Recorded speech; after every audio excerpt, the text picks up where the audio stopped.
Hey, hi, hello. It's your boy Nate. I read books because reading is sexy, and if you're not reading, you're not sexy.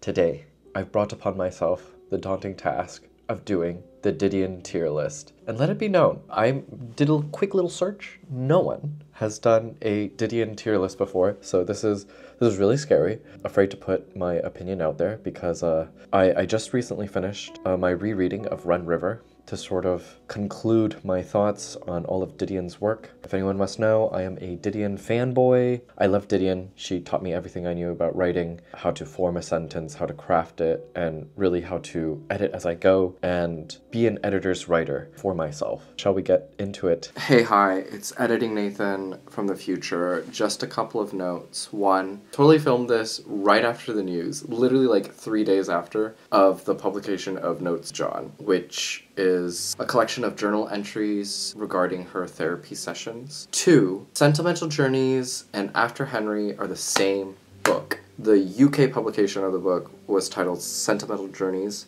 and the US edition is called After Henry. They're essentially the same essay collection. Recently found that out as well.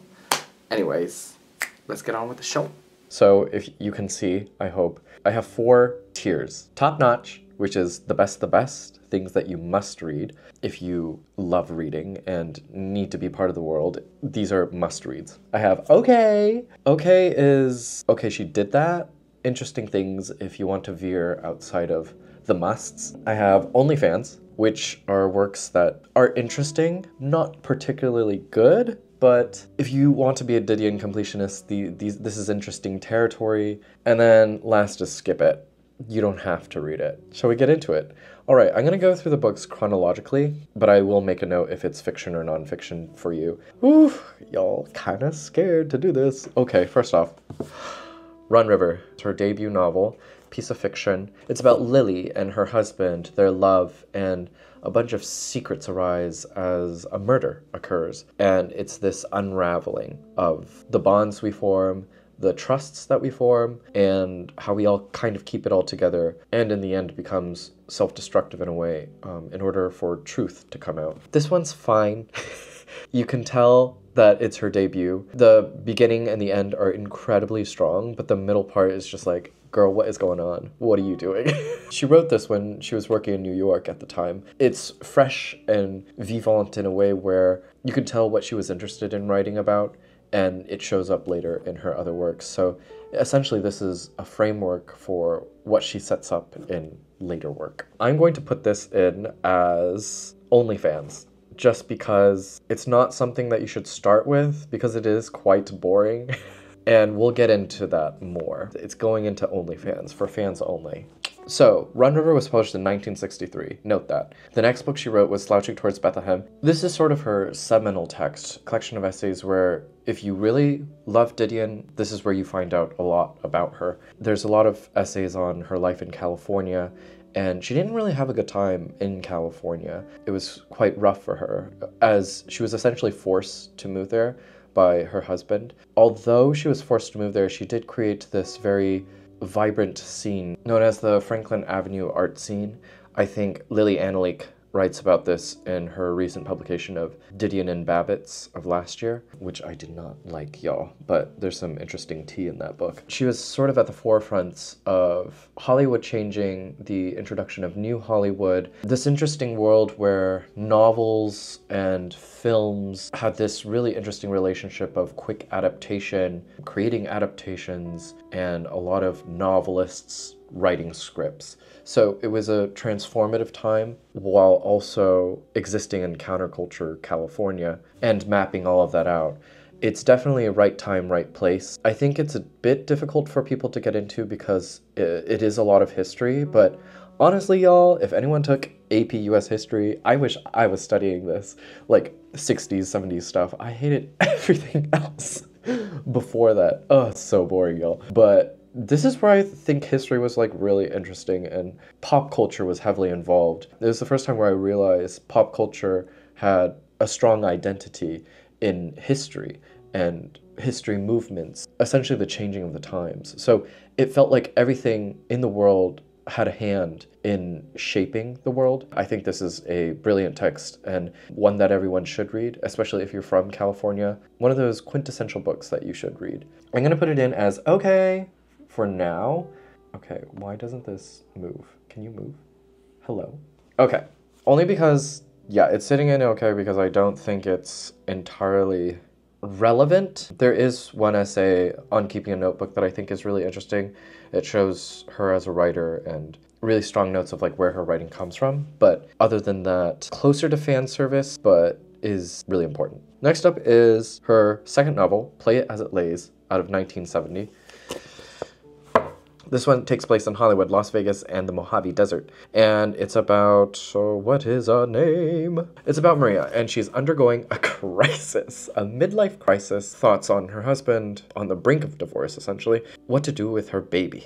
And I'll leave it at that. It's intense. It's striking. When I first read this, I was just like, whew. This is the one book that taught me how to write. It's one that I revisit from time to time, just because of how sharp it is. With my recent rereading of this, I read this last year, what I've learned is that if you're not reading carefully, you miss out on a lot. Because what she does with sentences is she packs it with so much. They're so smooth and swift, but if you're actually reading them and you reread them, there's a lot of information that you skim over. And so you have to be a very careful reader when you're reading Didion, but also it's just beautiful to have her prose just wash over you. This one meant a lot to me, and it's biased a bit because I had read this when I was leaving LA and moving to San Francisco for the first time out of high school. And so when I read this on sort of the 7-hour car ride it was up north, it was transformative. It made me feel a lot more secure in the major that I had chosen.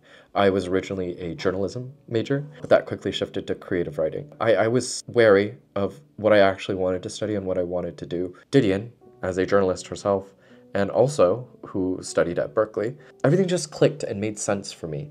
This is why I think this is such an important book for me, but it's also a really interesting one because it maps out her anxieties that she felt in LA and her time there and with what was going on in the world. And yeah, it's just wrapped up in this beautiful book. Look at this. Look at that cover. It's stunning. Classic. Simple. Done in this FSG classic cover. It's one that I can constantly reread and pick up something new, and one that reminds me of home. There's a heat to it. It's sharp, like a viper's bite. I love it to death. It's one of my favorite books of all time. This is going into, obviously, top notch. So let's move it up there. Hello. Hello, little book. Let's go. Also, you probably can see how much I'm struggling with this. Next up is another novel out of 1977. This came 7 years after Play It As It Lays. This is a book of common prayer. This is about Grace Strasser Mendana, who controls much of Boca Grande's wealth and knows virtually all its secrets. Charlotte Douglas knows far too little. Charlotte has come to Boca Grande to retrieve her daughter. Both of them have a rough relationship, and it's a convergence of politics, place, and person in this made-up land. This one is interesting because Didion essentially created a fake South America. This one contains one of my favorite of Didion's female characters. She's just really strong and forward. The whole book borders on camp a bit. I think it takes itself a little too serious. What you noticed is, and this is what I want to get into, is most of her novels are political novels. They're sort of just field work that she does for herself, inventions that she creates for herself. Outside of all the journalistic work that she was doing, she really does take the anxieties of the real world and propel it into the novel form to create plots out of them. They're sort of just things that she probably wrote on the side, being on planes, trains, and automobiles, to pass the time. What she was writing in her real life, I think, is also a great reflection to what she was writing in her fiction. This is sort of the first of her political novels. I will say, most of her political novels are boring. They're incredibly boring. And she writes in this way where it spirals and it's very recursive. Did I use that word right? Okay, yes I did. Yes I did. You get these really repetitive sentences and repetitive themes and structures in sentences that just come back to the beginning. There always seems to be this sense of needing a coda, always going back to the top. That's how she writes through things. Yeah, that's what makes them a bit meticulous, but also draining and a bit of a drag to a certain degree. This is going into skip it. I want to put it into OnlyFans, but come on, y'all. Every place needs a book. Every book needs a place. Skip it. Yeah, it ended up being a hard 3 stars for me. Nothing of great pleasure or importance, unfortunately. Sorry, Didion. Sorry, I still love you. Okay, up next is The White Album out of 1979. Much like Slouching Towards Bethlehem, these have more personal essays to them. She essentially defines mass culture in this book, and if you can see, I have this one tabbed here. This is her packing list, which I've always loved. This is in, which essay is this? I should know better, y'all, as a fanboy. Oh, it's literally the first essay.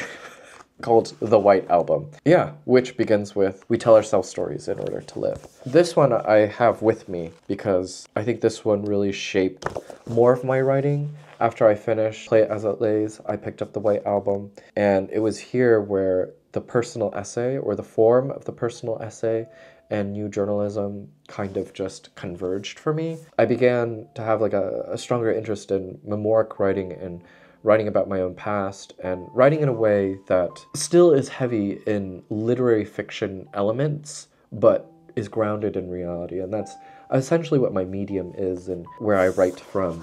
This one for me was just a lot more approachable, say, Slouching Towards Bethlehem, one that I always keep with me, mostly because of this packing list. This packing list reminds me essentially of the essentials and what I always need if I'm ever running out of the house. I don't know, there's just something so chic about 2 skirts, 2 jersey or leotards, 1 pullover sweater, 2 pair of shoes, stockings, bra, nightgown, robe, slippers, cigarettes, bourbon, bag with shampoo, toothbrush and paste, basis soap, razor, deodorant, aspirin, prescriptions, Tampax, face cream, powder, baby oil, to carry, mohair, throw, typewriter, 2 legal pads and pens, files, house keys. And it was a list that she posted at her door in case she had to run to a story. And this is how she would pack. These are all the things that she would remind herself to leave with in order to be prepared and presentable as a woman in a field full of men, in a field full of history in the making and history as it was happening. You can still be chic and stylish as you're creating history. This is going into, for me, top notch, because it's one I revisit quite often. Is On Self-Respect in this one, or is it in Slouching Towards Bethlehem?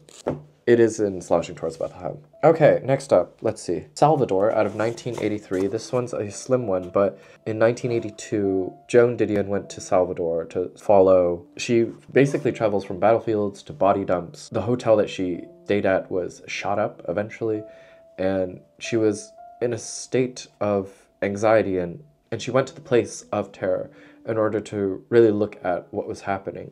But it's a bit comical in a way. I guess comical is the word I'm looking for, because no matter what, Didion has this air of wealth and privilege to her that has always kept her safe. And while she was doing all this reportage, visiting sort of puppet president and interviews and everything and seeing all these lands, she would go out to the fields and such, but then would come back to her really nice hotel. There's this like distance from what was actually happening and how she kept herself safe.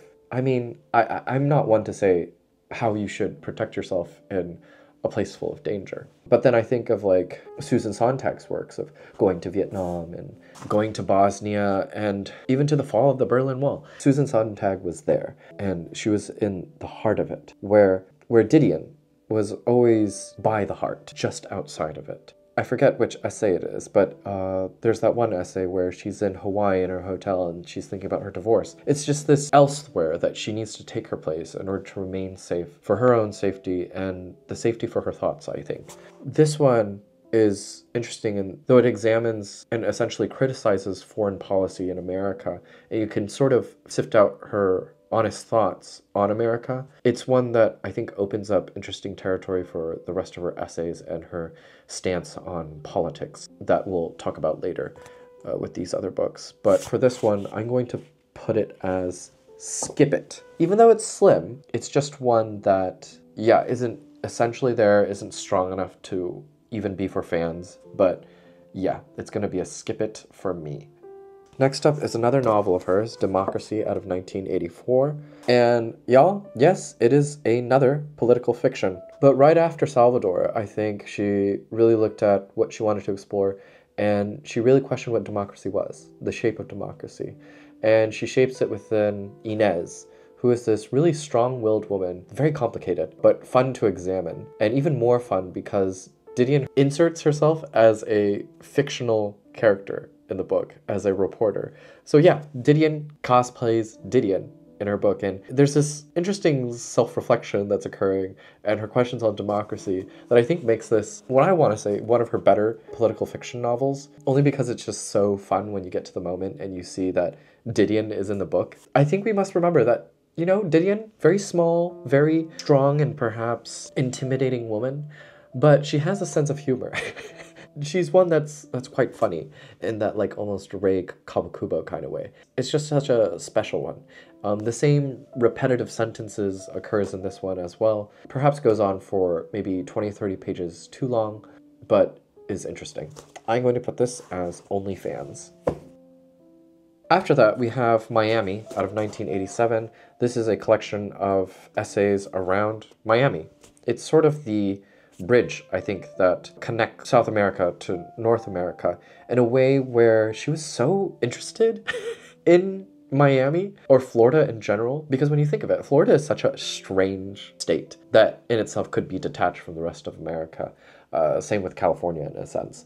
But a lot of things were happening there. Money was moving, bodies were being moved. And at the height of Fidel Castro, she has a strong focus on being there and sort of watching where money moves. Is so interested in the shaping of US foreign policy here. Most of the essays are dry, but it's really just interesting to see Didion, someone from the West, come and be in Miami and write about it in a way that where you can feel the heat of the land, but also the humidity as well. And there are some beautiful atmospheric bits in here that really shape Florida. And it's just really interesting to see a place in the eyes of another person. This one I'm going to mark as skip it, only because I think the essays are quite dry. Okay, 1992. This is After Henry. This one is interesting. I think it's the first essay in here that really sets up the rest of the book, where she talks about having a hard time getting money, which is so weird to think about, given where she lived in LA. Yeah, money wasn't coming. And so she took a bit of time pitching and writing a lot of essays and articles. This is sort of a collection of all of that. There's some interesting ones in here. There's one on Patty Hearst that's really great. It's called Girl of the Golden West. Half of the essay collection is about Los Angeles and the history of Los Angeles, the mapping of the Santa Ana winds and how things were built and water and all of these really niche LA things. So if you are from LA, I think this is really important, or if you want to understand LA more on a sort of structural background, this is really interesting. All in all, this essay collection is just fine. If anything, if you're in a bookstore or something, at least read the Patty Hearst one. That one is compelling, given that it gives a lot of sincerity and heart to Patty Hearst and who she was as a girl who is unsure of herself under the confines of the stress of the world and who she was involved with. I could put it in OnlyFans, but honestly, I think half of it is dry if you are not interested in LA. Okay, next up is Political Fictions out of 2001. This is an essay collection on political campaigns, how we vote, where the power of the vote goes to, really how campaigns shape a politician, but also shape a voter. I read this last year, and I held off for so long because I was just like, oh, this is going to be so boring. But given with how Kamala Harris was campaigning as well as Trump, it was really, really interesting to see how people speak, how you present yourself, and what a voter picks up through presentation, through choice of words, and essentially what a person is. She looks at Reagan, she looks at Nixon, she looks at Bill Clinton, and all the ways in which how we vote actually speaks to how much of ourselves is in that vote and what our morals are versus what we trust and believe in. I'm going to put this in okay, only because I think it's really important to read this now. I recently said something about not doing the hard work, and having read this now, seeing how campaigns work, I'm just slightly more educated on how people vote and how people talk when we talk about voting for candidates. Really looking at the morals of a person, the dangers, and how we obstruct our morals when we put our vote on somebody. So yeah, I think this is a very timely read, given that this was like written in the 80s and compiled in the early 2000s, just led up to sort of a very interesting time in America when we think about sort of the divisive nature that America exists on, blue versus red, more so than ever. Really timely. Even though these essays were like from the 80s, they speak to us now. That's just kind of scary that Didion essentially maps out how America has become so split. Makes me wonder really, like, what would Didion think of America now and Trump in office? Gonna put this in. Okay. Here we go. Where I Was From 2003, essay collections on California, and it maps out her history, her background, and her family's background as well. Most of this is dry. Again, if you are interested in California history, all for you, but if you're not for you. The only real big thing that comes out of this is that she has some really touching notes about her mother and father, their passing. And it's only at the end of the essay collections that we get bits of them, which is so disheartening because you get there and you're like, no, Didion, please keep writing about your mother and your father. We need to know. Because essentially, like, when you think about it and looking at all of her work, what does she actually love? What does love mean to her? There is a lot of love for her daughter, and you see that through all of her books. There's this always strong focus on the mother and daughter relationship. But yeah, what is love? There's so few sex scenes in her books. And I'm not saying that a sex scene is needed in every single book, but she always strayed away from it. All of her characters are always in a relationship, and it's this always rough, tumbling, passionate relationship. But you really understand that it also comes from a very cold place, not a very warm-hearted place. So it's always so mysterious. You never really understand where Didion places love or affection in her writing. Where do we first learn love if not from our parents, right? They're the first to take care of us, so that's where we learn care, right? And so when we learn about care near the end of these essays where her mother and father are, you're just like, God damn, you just need a bit more, Didion. Give us more of yourself. So this one, I'm gonna put as OnlyFans because it's really interesting to see what she thinks of her mother and father, which we don't get enough of, and I think that's special.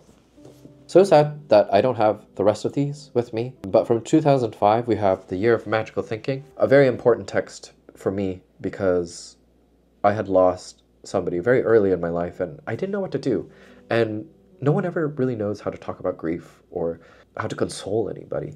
And I was at a loss. And the only thing that came to me was first an ebook of The Year of Magical Thinking. With the first few readings of it, I was just like, God, I've lived through this. I've been through the hospital rooms. I know what it's like to have a pen and paper and to write things down, not knowing what they mean or how to spell them, and dictating by listening, having to fact check it later online and spell it correctly and look it up and see what it actually means, and the lack of sleep and everything. And it's the one book that I always try to gift when I know someone who's gone through a loss, because it is a helpful book. It is one that heals, and it's one that you don't really understand until you've lost someone really close to you. And I think that's what builds the beautiful connection that people have always had with this book. It means a great deal to me. No other notes, no other words, but just to say that it is top-notch. It is one of the greatest pieces of memoiric writing there is, done with such precision, skill, and heart. There's a ferocity to it, a willingness to persist when times are tough. A hallmark in her writing career, I think. So this one is going into top notch, y'all. Next up in 2011 is Blue Nights. Oh, I'm so sorry. Did you need to know what the Year of Magical Thinking was about? I feel like everyone's read it or has known about it, so I don't think so. But I will say for Blue Nights, while the Year of Magical Thinking mapped out the death of her husband, Blue Nights maps out the death of her daughter, which happened very quickly right after her husband passed. This one is so beautiful. I still remember the remnants of the beginning passages and watching her little thing about watching the blue lights and the twilight of it all. There's just that thing you do where something small happens in life and you're looking off in the distance and a flood of memories come about you and you remember that person. And so these are notes about her daughter, and what she was going through and the balance of maintaining posture as mother, as wife, and then as widow, and all of that combined. She really questions if she was a good mother at all. And yeah, it's a beautiful, delicate one. I've been meaning to reread it because at first glance I didn't quite give it the credit that it needed. But after having watched and read a bunch of things on motherhood, I think my thoughts would change on it. And it would be just really nice to revisit. But this one is going to top notch. Okay, next is South and West from 2017. This is essentially just a compilation of notes that she made going cross country and all of her reportage. And this one's interesting because it's just her notes and they don't really flesh out to become anything bigger than that. But this is interesting to look at because you get to see the writing before the actual writing. When we really think about Didion, she always shows up as presentable. Her writing is presentable. Everything is fleshed out. So there's this crystal cut vision to all of her work. Whereas here you get to see basically her notebooks and really looking at what the writing looks like before it becomes quote-unquote perfection. I always think there's this perfectionist quality to her work, and I think her days at Vogue as a copywriter for clothes and such really taught her the precision of language. So here you get the unpolished writing, and that's always really interesting to look at. So this one I'm going to put in as OnlyFans. Oh my god, did I not put After Henry? Oopsies, y'all. Okay, let me move that. Let me see, where is that? After Henry. I think I'm going to mark that as skip it. Okay, last but not least, recently published in 2021 is Let Me Tell You What I Mean. I remember reading this right after I had picked up South and West, and reading these two together are really interesting because I think Let Me Tell You What I Mean is actually a great starter essay collection to anyone who's interested in Joan Didion as a writer. You really get interesting notes on how she comes about writing and what writing means to her. And I think she quotes Orwell in that. It's a cute, short essay collection. I think there's like 6 or so essays in there, right? Am I making that up? This is all from memory, y'all. Memory. I have no notes. Ooh, now I remember. We really get to see Didion talking about writing, which is always so interesting to me as a writer myself. I always like to see craft and to see how things are shaped. So in conjunction to South and West, you sort of get both of these texts as ones that provide us the background to her writing. Why I Write, Telling Stories are both great pieces on who she is as a writer. My favorite essay in that one is on being unchosen by college of one's choice. This is about Didion's failure being admitted to Stanford University. I think that one's really strong because she gets feisty in that one. The Long Distance Runner is also a very good one. Oh, I totally forgot. Everywoman.com is a profile on Martha Stewart, which is a lot of fun as well. This one's a nice sampler if you are curious about Joan Didion. I'm gonna put this as, let me see. Now looking at the list, I'm gonna put this in as OnlyFans, but I wanna put it here.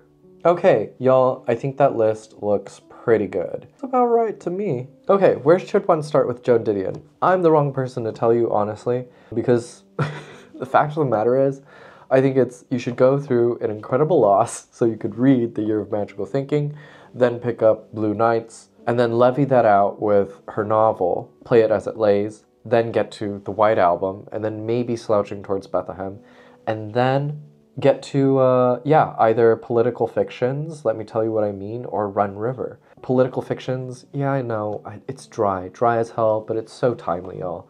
Like, think about where you are and who you are and where the world is now. It just speaks to a lot of what's going on right now. And then you can either hit up essay collections or another novel. Let Me Tell You What I Mean, great sampler of essays. Or go to her first novel, her debut, Run River. Also fab. And then from then on, Democracy. And then everything else is just, not to disrespect. I love all of these works, actually. Just different tiny little bits sprinkled throughout. There's just something in each one of them that means something to me, just because Didion meant a great deal to me. I hope that was helpful in some way. As always, I'm a Blackwell's affiliate, so if you enjoyed me talking about any of these books, please consider using my affiliate link downstairs to pick up any of these books, or for any of your other bookish needs. Blackwell's offers free international shipping, and I love that. If it's free, it's for me. Be well, do good work, keep in touch. Okay. Good lord. I hope that's okay. I really don't want to reshoot any of that. Okay.